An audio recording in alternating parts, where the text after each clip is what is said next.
माताओं बहनों, आशीर्वाद देने आए बड़े बुजुर्गों, इस मंच पर उपस्थित हमारी पार्टी संगठन के सभी नेतागण, इस विधानसभा के लोकप्रिय प्रत्याशी भाई फतेह बहादुर सिंह जी, प्रदेश के बाहर से यहां आकर पार्टी के लिए दिन रात मेहनत कर रहे पार्टी संगठन के सम्मानित नेतागणों, पुलिस के मेरे भाइयों, पत्रकार बंधुओं, भाई दीपक कुशवाहा जी, कृष्णा आनंद जी, सोनू खान जी, दानिश खान जी, जावेद अंसारी जी, गोल्डन पासवान जी, रवि राजा जी, चंद्रेश भारती जी, राहुल पासवान जी, दीपक कुमार जी, गुड्डू खान जी, मुबारक अंसारी जी, धनंजय सिंह यादव जी, मुबारक खान जी, कुलवंत आजाद जी और भी बहुत सारे सम्मानित नेतागण, भाई मुमताज जी, सत्तार भाई, चंद्रमणि जी, तमाम हमारे साथी जो यहाँ काम कर रहे हैं, हिमांशु जी, अनिल जी, कमल जी। ये चुनाव, डेहरी का जो चुनाव है, मैं पूरे प्रदेश में कहीं जाता नहीं जाता, मगर डेहरी आने का मन मेरा था खुद से। उसके पीछे कारण,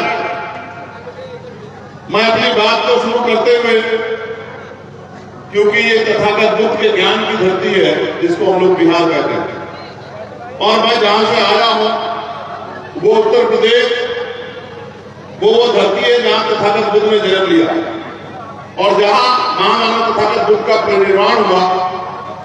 सिद्धार्थनगर और कुशीनगर की वो धरती वो उत्तर प्रदेश का हिस्सा है।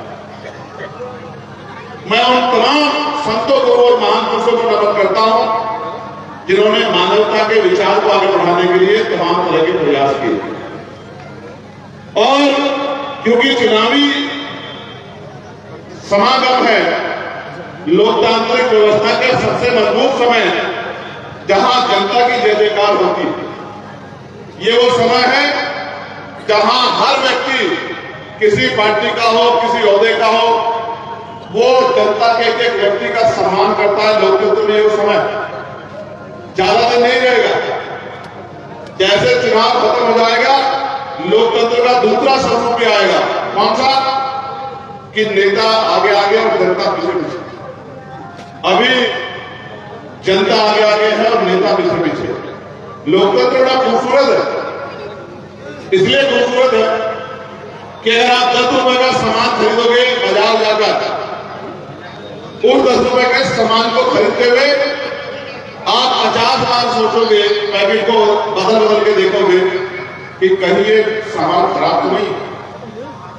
जो सामान 10 रुपए का आप 1 दिन यूज कर लोगे, 2 दिन यूज कर लोगे, 4 दिन यूज कर लोगे, 10 दिन यूज कर लोगे, लेकिन जब आप अपने 5 साल के भविष्य को सुनिश्चित करने के लिए, अपनी आने वाली नस्लों को इज्जत की जिंदगी दिलाने के लिए और अपने हक अधिकार सुरक्षित कराने के लिए जब आप वोट डालने जाते हैं जो करोड़ों रुपए से कीमती है, तो आप सिर्फ जाति धर्म के आधार पर वोट करते हैं, ना अपने मुद्दों को देखते हैं, ना अपने नेता को देखते हैं। और कई बार ऐसे लोगों को वोट कराते हैं जिनको चुनाव के बाद, जिनके दरवाजे भी आप लांघ नहीं सकते, जिनकी बस्ती में भी, जिनके घरों में भी, महलों में भी आप घुस नहीं सकते। ये इतना खूबसूरत है लोकतंत्र। आप 50 रुपए का सामान खरीदोगे, जैसे ये सेल अगर किसी ने खरीदा और ये सेल अच्छा नहीं है, तो अपने 50 रुपए के लिए वो दुकानदार के पास भी वापस जा सकता है कि भाई आपका सामान अच्छा नहीं था। और अगर दुकानदार नहीं सुनता तो भारत के संविधान के आधार पर जो उपभोक्ता न्यायपालिका बनी है, वहां जाकर भी अपनी पीड़ा को रख सकता है, न्याय ले सकता है। लेकिन अगर जिसको वोट दी, उसने जो वादे किए वो पूरे ना करे, आपके आवाज ना बने, 5 साल आपके गली मोहल्लों बनाए, विकास ना कराए, आपकी मदद ना करे, आपके साथ खड़ा ना हो, तो आप कहीं नहीं जा सकते किसी न्यायालय में। आप किसी न्यायालय में नहीं जा सकते हैं। कहीं जाकर उसकी शिकायत नहीं कर सकते, उसको कोई सजा नहीं दिला सकते। बस एक ही काम कर सकते हैं कि 5 साल बाद जब दोबारा इलेक्शन आएगा तो उसके खिलाफ जाके वोट करके अपने साथ जो झूठ धोखा हुआ उसके खिलाफ आवाज उठा सकते हैं, उसको जवाब दे सकते हैं।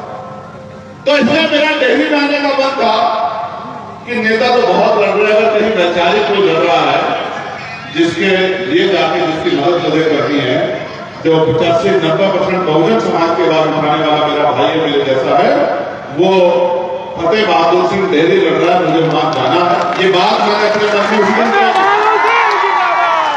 और मैं आपको फिर कह रहा हूं, आपके मन में सो नाराजगी हो सकती है कि आपकी सड़क नहीं बनी, आपका नाली नहीं बनी, आपका खरंजा नहीं लगा, ये एक हिस्सा है जिंदगी का।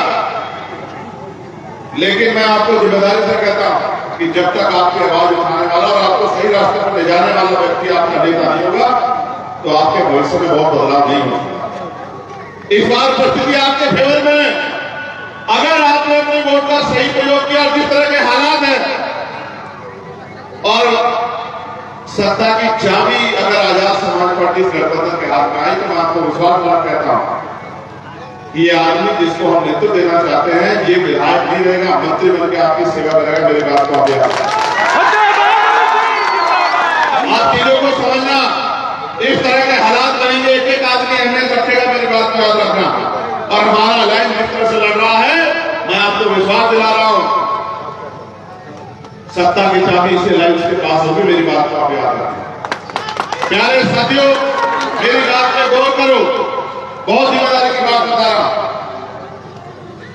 मैंने बिहार को अपनी आंखों से देखा, ऐसा नहीं मैं बिहार चुनाव में आता, पहले भी जब जब चाहे दरभंगा हो, सासाराम हो, कैमूर हो, बक्सर हो, मोतिहारी हो, कहीं भी, रोहतास हो, जब जब किसी गरीब कमजोर पे अन्याय हुआ है और मेरी जरूरत पड़ी है, मैंने यही आके आहुति देकर उसकी लड़ाई लड़ने का काम किया। और मेरी गैर मौजूदगी में भाई जोहर आजाद जी, अमरज्योति पासवान जी, अबूजर साहब, दीपक भाई, गोल्डन पासवान, ये चंद्रशेखर बनके यहां लोगों की आवाज उठाने का काम करते हैं, उनको न्याय दिलाने का काम करते हैं। तो साथियों, मैं नेताओं को भी कहूंगा, बहुत दूर तक मेरी आवाज जाएगी। जिसको बिहार देखना हो, बिहार के बारे में जिसको कुछ करना हो, तो वो कम से कम बिहार के 200 किलोमीटर का सफर ग्रामीण क्षेत्रों का जरूर करें। उसको पता लगेगा कि बिहार असल में बिहार गांव में बसता है और क्या हालात है शहरों के। मैं डेयरी से निकल गया हूं, आप देखो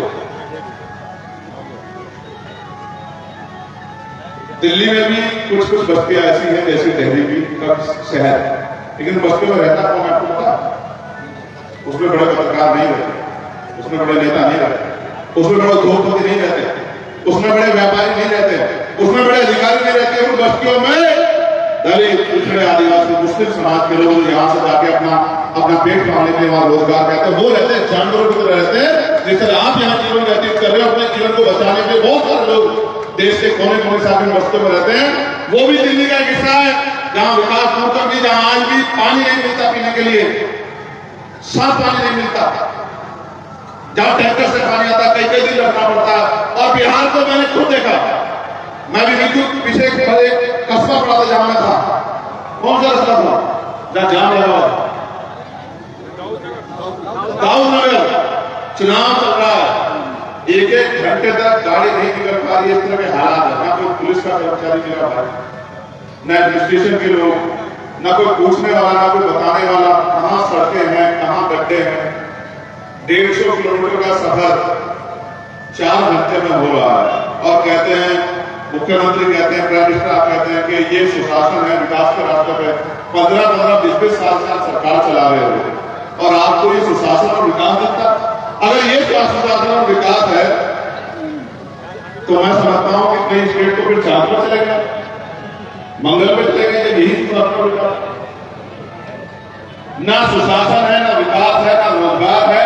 और अपना पेट पालने के लिए बिहार का मेरा नौजवान साथी वो जाता है दिल्ली, बंबई, कलकत्ता, बेंगलुरु और 15-20 हजार की नौकरी करता है और कमरे का किराया से लेकर खाने में उसके 12-15 हजार रुपये करता, 4-5 हजार रुपये बचाकर वो किसी तरह अपने पेट को पालने का काम करता है।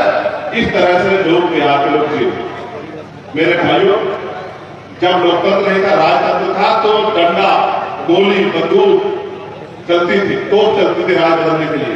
लेकिन जब लोकतंत्र आया तो आपकी उंगली में इतनी बड़ी ताकत बाबा साहब अम्बेडकर ने दी है, जिसे चाहे कुर्सी में बिठा दो, जिसे चाहे जमीन पर बिठा दो, ये ताकत आपकी उंगली में। मैं याद करूंगा बिहार के लैंड कहीं जाने वाले बाबू जगदेव प्रसाद कुशवाहा को, जनरल कपूर ठाकुर, मानव काशीराम साहब, फूले साहू, पेरियार को, डॉक्टर बाबा साहब अम्बेडकर को, महात्मा गांधी वर्मा को इसलिए याद करूंगा कि वो महापुरुष थे, उनकी वजह से बहुत बड़ा बदलाव था। लेकिन क्या उनका काम पूरा हो गया? 100 में से 90 जो शोषित थे, वो 90 आज शासक बन गए क्या? अभी नारा लग रहा था, वो शासक तब तक नहीं बनेंगे जब तक आप पिछड़ों पर बनना नहीं छोड़ोगे। जब आप लोकतंत्र को समझोगे, अपनी वोट की अहमियत को समझोगे और आप अपनी वोट से ताकत बनाने का काम करोगे, जब बदलाव होगा। आज आप इतनी बड़ी संख्या में जुटे, मैं भी देख रहा था, खूब नारा लगा रहे थे, हाथ मिलाने के भाग में गिर भी रहे थे। इससे नहीं बदलेगा जब तक आप आज के बाद बस्तियों में जाकर लोगों को तैयार नहीं करोगे, एक एक वोट को संगठित करके भाई फतेह बहादुर सिंह जी को केतली के निशान पर डलाने का काम नहीं करोगे, तब तक जीरो नहीं बदलेगा। अगर आपका नेता जाएगा, इस विचार के आधार पर जाएगा, जहां थे वहां तो बंदी से थी, जब आपका नेता इस विचार के आधार पर जाएगा और जाकर वहां आपके हितों के लिए सवाल उठाएगा, तब सरकार आपके लिए आपकी तरफ ध्यान देगी, तब सरकार के हम आपके लिए खुलेगी। यहां फतेह बहादुर आपकी लड़ाई लड़ेंगे और दिल्ली में चंद्रशेखर आजाद आपके लड़ाई लोकसभा में लड़ेंगे। हम दोनों भाई मिलकर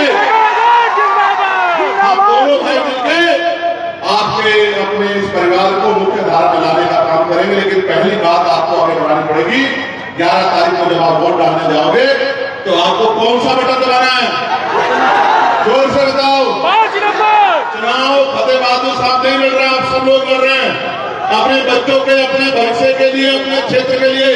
तो इसलिए एक एक वोट को संगठित रखकर और केतली का बटन 11 तारीख को दबाना है। इस बात का